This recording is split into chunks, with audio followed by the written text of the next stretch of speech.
From ignoring the looming shadow of a civil war, to drowning the White House in corruption and whiskey, to being the first president ever impeached, this is the story of the men who nearly broke the United States. Spoiler alert, while some were simply unlucky or overwhelmed by the job, others were actively incompetent, paranoid, or dangerously sympathetic to the country's enemies. We often think of the American presidency as a position of ultimate power and respect. We remember the giants like George Washington, Abraham Lincoln, and Franklin D. Roosevelt. But for every Lincoln who saved the Union, there was a James Buchanan who let it fall apart. For every Washington who set a standard of dignity, there was a Warren G. Harding who turned the Oval Office into a smoky poker room filled with bootleg liquor. Some of these men were intelligent but paralyzed by indecision. Others were woefully underqualified, thrust into power by tragic deaths. And a few were so disliked that their own parties refused to let them run for a second term. Let's start this journey through the Hall of Shame with a man who is often cited by historians as the absolute worst president in American history. His inaction didn't just hurt the economy, it led directly to the deadliest war Americans ever fought. His name was James Buchanan, the 15th President of the United States.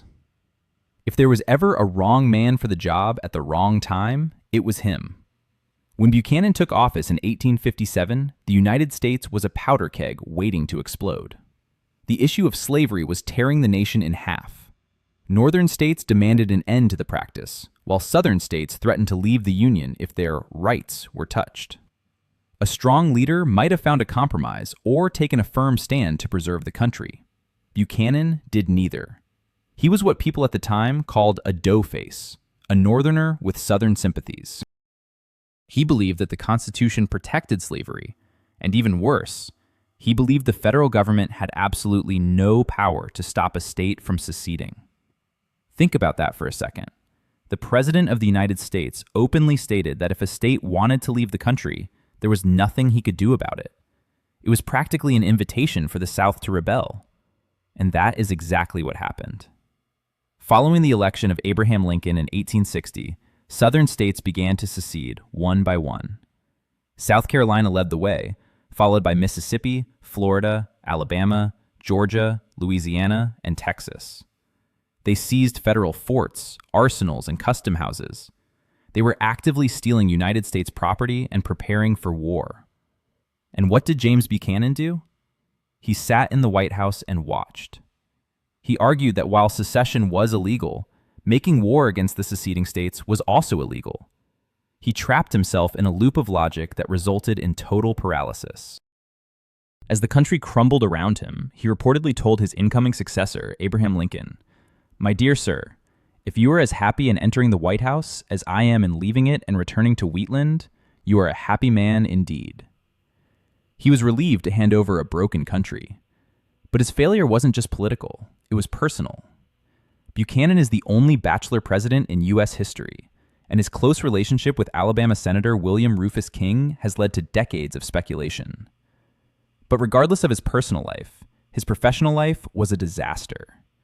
By the time he left office, the Civil War was inevitable. He had one job, to keep the Union together, and he failed spectacularly. But if you think Buchanan's incompetence was bad, the man who came after Lincoln might have been even worse. Abraham Lincoln is remembered as a martyr and a hero, but his vice president, Andrew Johnson, is remembered as a national embarrassment.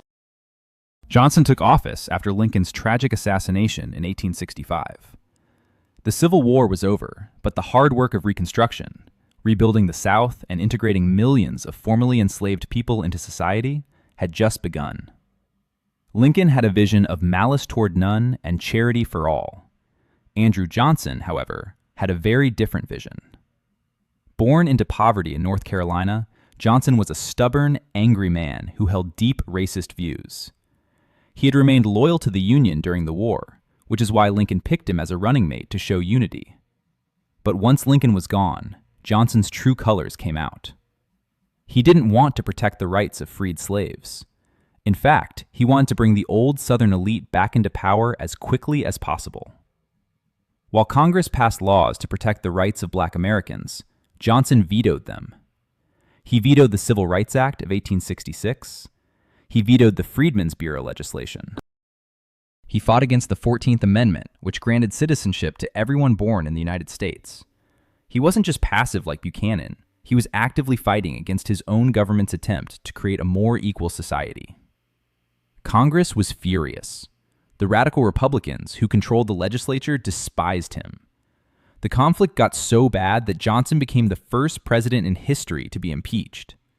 The House of Representatives voted to charge him with high crimes and misdemeanors, primarily because he violated a law called the Tenure of Office Act by firing his Secretary of War without permission.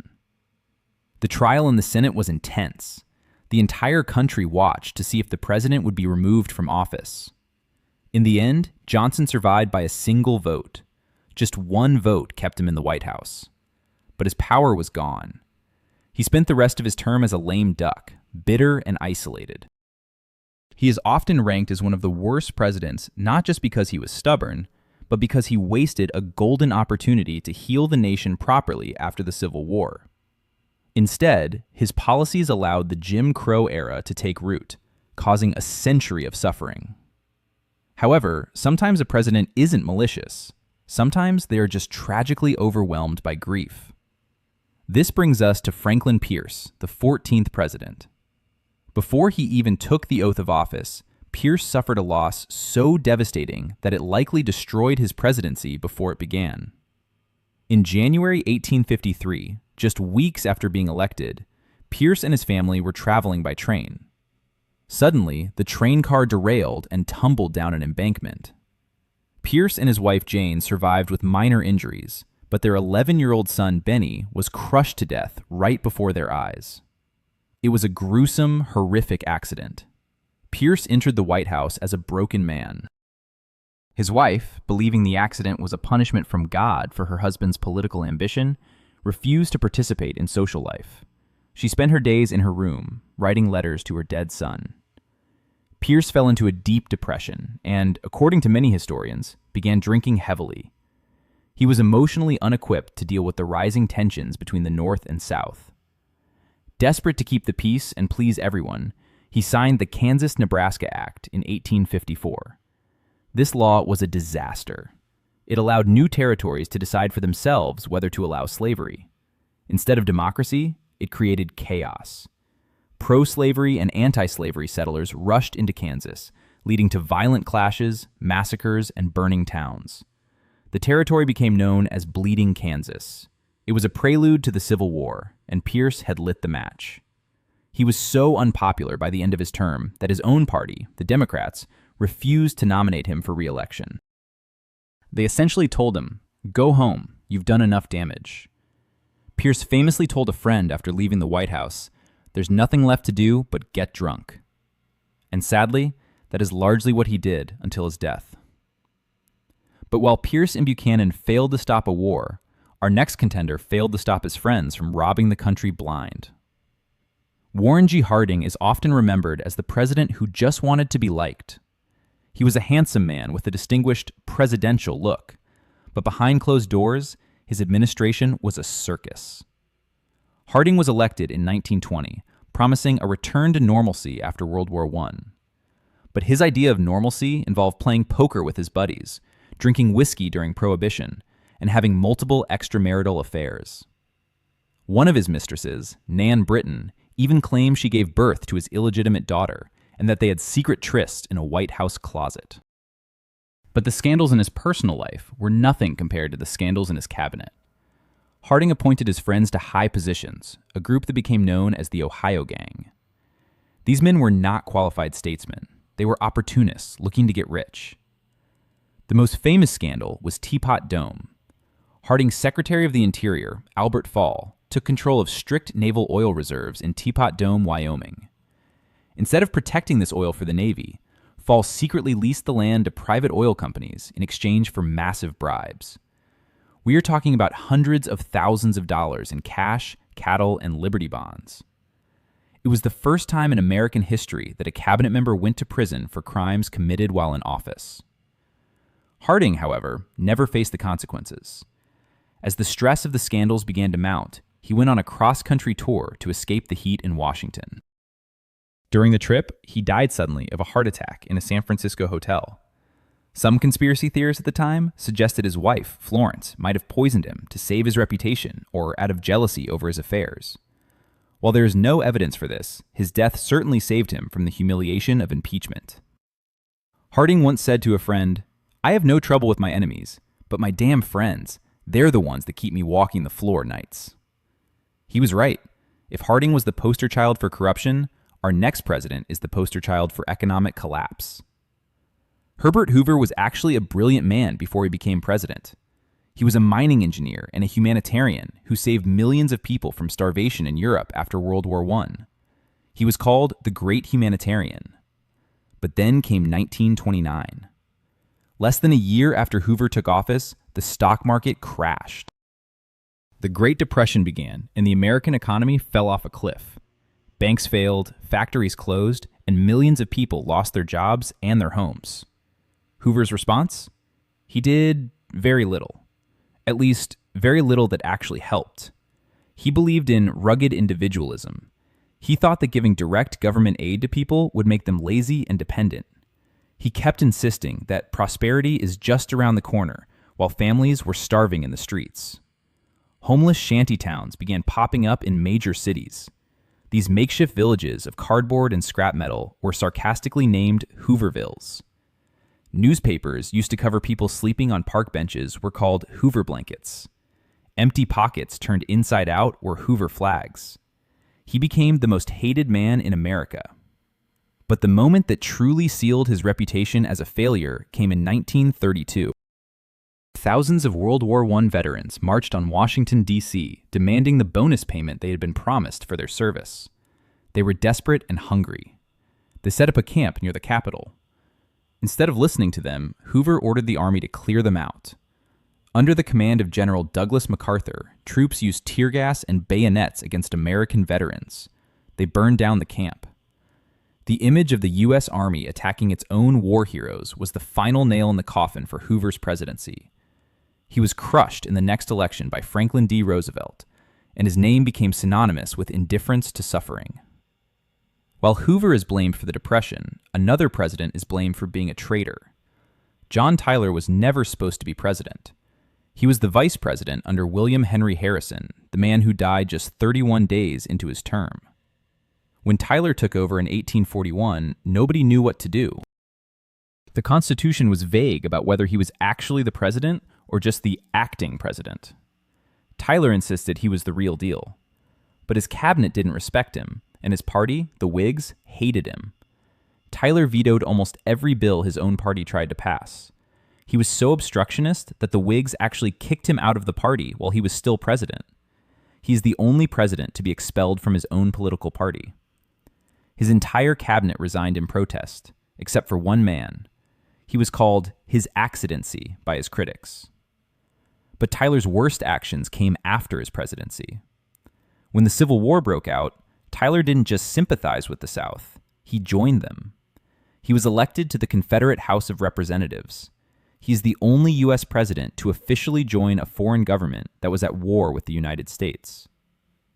When he died in 1862, he was considered a traitor. The U.S. government refused to mourn him. There were no flags at half-mast, no official funeral. He remains the only president to die an enemy of the country he once led. Speaking of presidents who were despised, let's talk about the man who followed the hero of the Mexican-American War. Zachary Taylor died after eating those famous cherries, leaving the presidency to Millard Fillmore. Fillmore is often forgotten, but when he is remembered, it is usually for one terrible decision: the Fugitive Slave Act of 1850. Fillmore, like Pierce and Buchanan, was desperate to keep the South happy. The Fugitive Slave Act was a brutal law. It required citizens in free states to assist in capturing escaped slaves. It denied accused runaways the right to a jury trial. It essentially turned the entire North into a hunting ground for bounty hunters. Free black people were kidnapped and sent into slavery because they couldn't testify in their own defense. Fillmore thought this law would save the Union. Instead, it enraged the North and made the abolitionist movement stronger. It showed that the federal government was willing to trample on human rights and the sovereignty of free states just to appease slaveholders. Fillmore's legacy is forever stained by this act of cowardice. Now, we have to address a president who is actually one of the most brilliant political minds in history, but whose presidency ended in arguably the greatest scandal of the 20th century. Richard Nixon. Nixon is a complicated figure. He opened relations with China, created the Environmental Protection Agency, and ended the draft. On paper, those are huge achievements. But Nixon was also deeply paranoid, insecure, and willing to break the law to destroy his enemies. His downfall began with a break-in at the Democratic National Committee headquarters in the Watergate complex.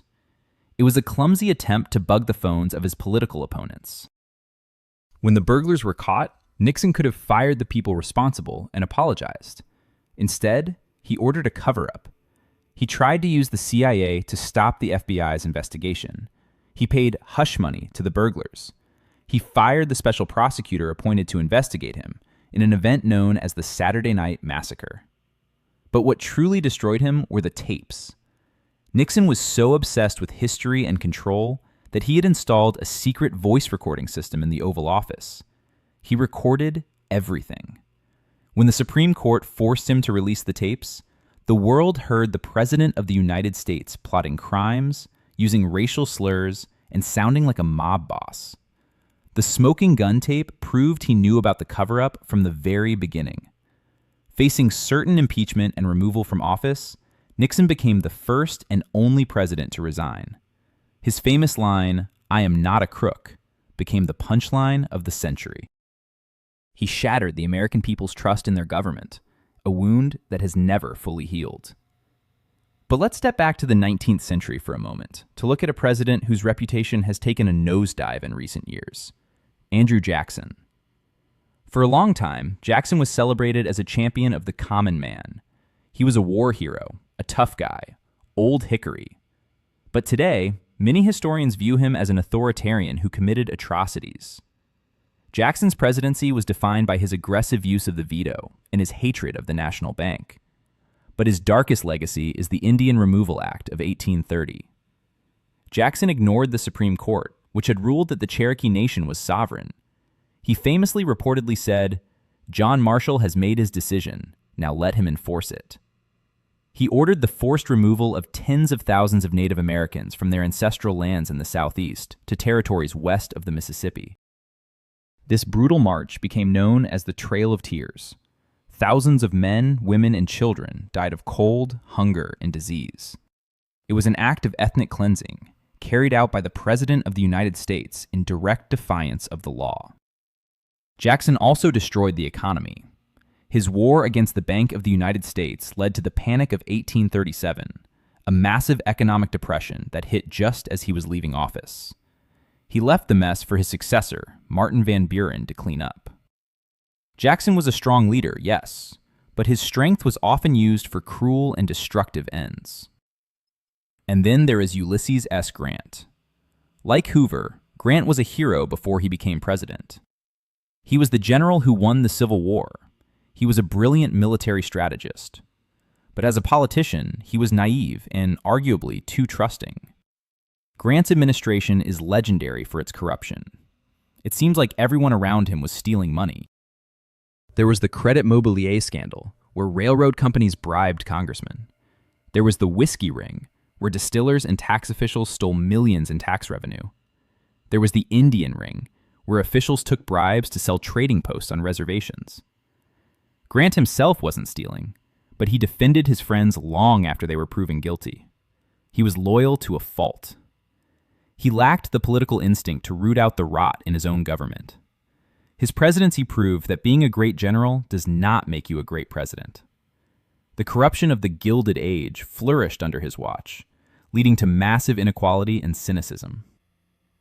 We also cannot forget William Henry Harrison, though it is hard to judge him too harshly since he barely had time to unpack. He holds the record for the shortest presidency. He died of pneumonia, or possibly typhoid from bad water, after 31 days. His failure was simply hubris, giving a 2-hour speech in the freezing rain without a coat. He didn't destroy the country, but his death created a constitutional crisis that led to the disastrous presidency of John Tyler. Then there is the strange case of Woodrow Wilson. For decades, Wilson was ranked highly by historians. He led the U.S. through World War I and helped create the League of Nations. But modern eyes view him very differently. Wilson was a staunch segregationist. When he took office, he resegregated the federal government. He fired black civil servants and installed barriers in federal buildings to separate races. He even held a screening of The Birth of a Nation, a movie that glorified the Ku Klux Klan, right inside the White House. He praised the film, giving the Klan a massive publicity boost that helped revive the hate group in the 20th century. Wilson was also incredibly stubborn. After World War I, he refused to compromise with the Senate on the Treaty of Versailles. Because of his rigidity, the U.S. never joined the League of Nations, which significantly weakened the organization and arguably helped pave the way for World War II. Near the end of his term, he suffered a massive stroke. For months, his wife Edith essentially ran the country. He was incapacitated, yet he refused to resign, leaving the nation leaderless during a critical time. Moving closer to modern times, we have Jimmy Carter. Carter is almost universally admired as a person. A humble peanut farmer, a naval officer, and a humanitarian who has built houses for the poor well into his 90s.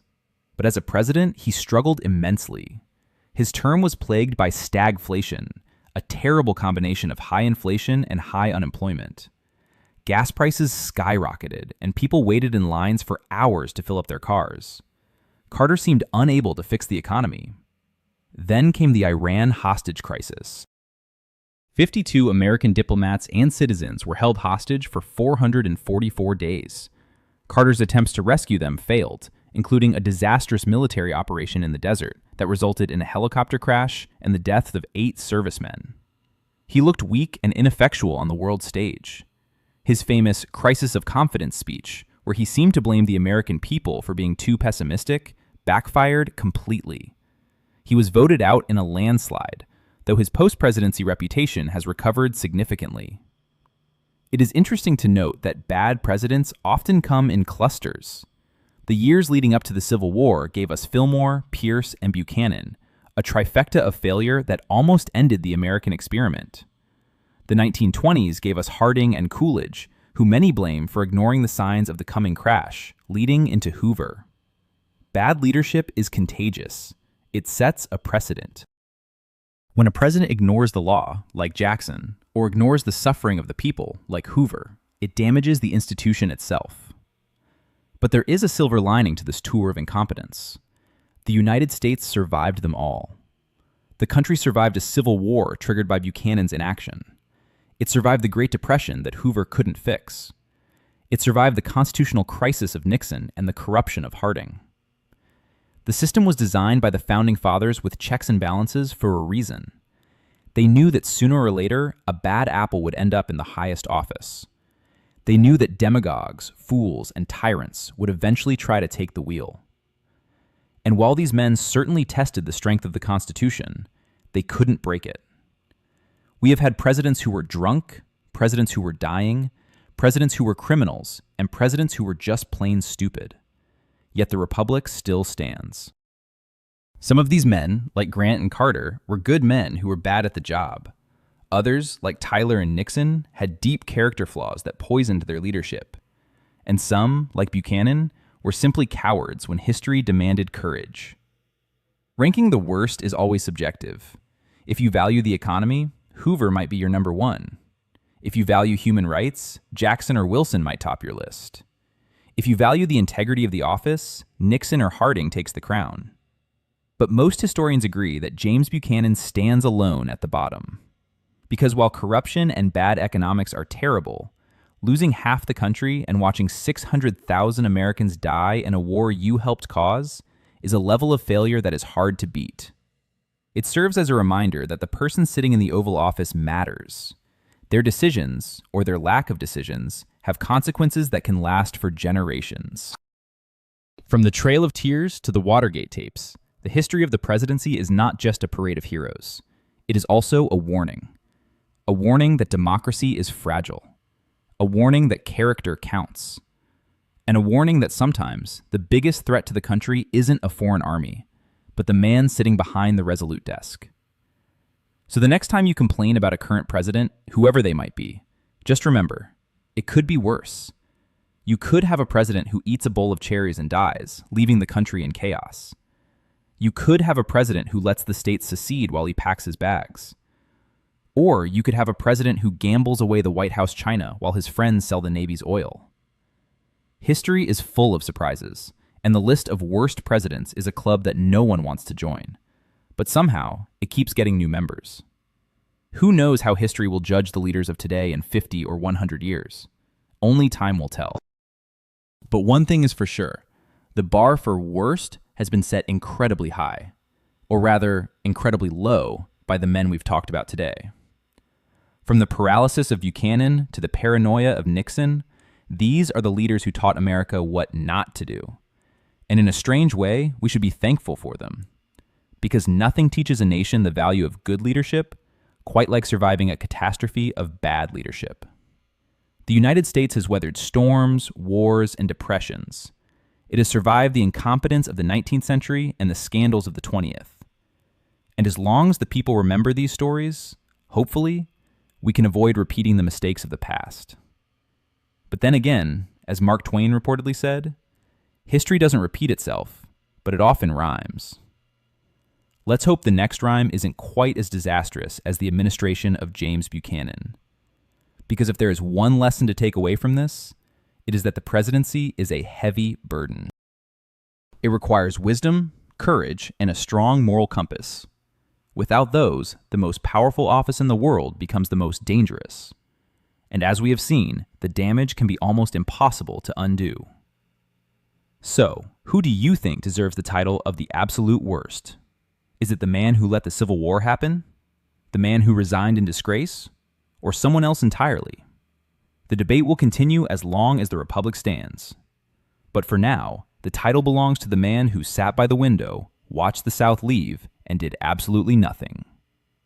James Buchanan, the champion of the bottom tier. And that is the story of how the worst presidents in history almost destroyed the United States. Thanks for reading, and let's hope we never have to add another name to this list.